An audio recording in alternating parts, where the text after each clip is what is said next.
திருச்செந்தூர் கோயிலிலே வேளாடணும் சண்முகா,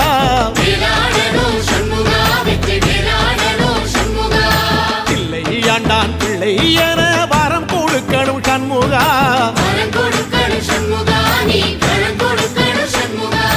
கண்ணுபடும்படி சண்முகா இந்த காலம் முழுவதும் சண்முகா, உன்ன நினைக்கிற சண்முகா நல்ல செல்வம் பொழிக்கணும் சண்முகா, சொன்ன வரங்களை அள்ளி கொடுக்கிற கொடை வள்ளலே சண்முகா, கோடி வணக்கம் சண்முகா, பல கோடி வணக்கம் சண்முகா.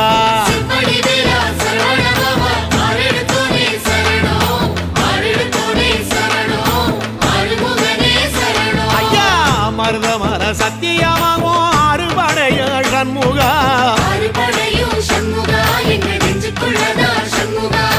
தங்கரதா ஏறி வந்து நீ எட்டி பாறையா சண்முகா.